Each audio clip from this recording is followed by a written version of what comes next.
అసలు అన్నిటికన్నా ఫస్ట్ మనం తెలుసుకోవాల్సిన విషయం ఏంటంటే సౌత్లో అవేర్నెస్ తక్కువ.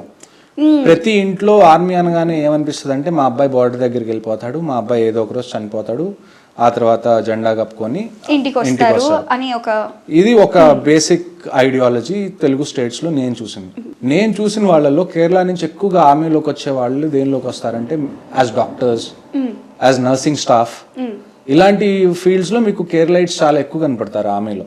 సో ఆర్మీ అంటే it's not just about fighting. ఒక టీం ఫైట్ చేస్తుందంటే ఆ టీంని సపోర్ట్ చేయడం కోసం వెనకాల చాలా టీమ్స్ పనిచేస్తాయి. వాళ్ళు డైరెక్ట్ గా ఫైట్ లోకి వెళ్ళకపోవచ్చు, but they are also soldiers. వాళ్ళు సోల్జర్సే, వాళ్ళకి వాళ్ళ ఎక్స్పర్టీస్ ఉంటుంది. ఫర్ ఎగ్జాంపుల్ నాకు ఇప్పుడు అర్జెంట్గా నేను ఆపరేషన్లో ఉన్నాను, 2 days నుంచి ఒక ఆపరేషన్లో ఉన్నాను, నాకు అర్జెంట్గా ఫుడ్ కావాలి ఇప్పుడు నా టీం మొత్తానికి. వెనకాల నుంచి ఎవరో ఒకళ్ళు ఫుడ్ పంపించాలి కదా. సో ఇవన్నీ చేసే వాళ్ళు కూడా ఉంటారు, చాలా టీమ్స్ ఉంటాయి. అంటే ఆర్మీని మీరు బేసిక్గా ఎలా చూసుకోవాలి అంటే fighting forces, technical forces and logistic forces. Fighting forces అంటే which are purely into fighting. ఆ తర్వాత మీకు ఏమొస్తుంది, మీకు టెక్నికల్ ఫోర్సెస్ అంటే ఎవరైతే టెక్నాలజీని ఆమెకి ప్రొవైడ్ చేస్తారు. ఫర్ ఎగ్జాంపుల్ మాకు ఆపరేషన్ జరుగుతుంది, మాకు డ్రోన్ సర్వేలెన్స్ కావాలి, డ్రోన్స్ పంపించి అక్కడ ఏం జరుగుతుందో మేము ముందే తెలుసుకోవాలనుకుంటున్నాం. ఆమె డ్రోన్స్ ఆపరేట్ చేసే వాళ్ళు కూడా ఉంటారు కదా ఆర్మీలో.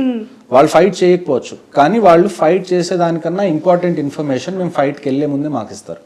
So everybody is important. Just fight చేసే వాళ్ళే ఇంపార్టెంట్ అని కాదు.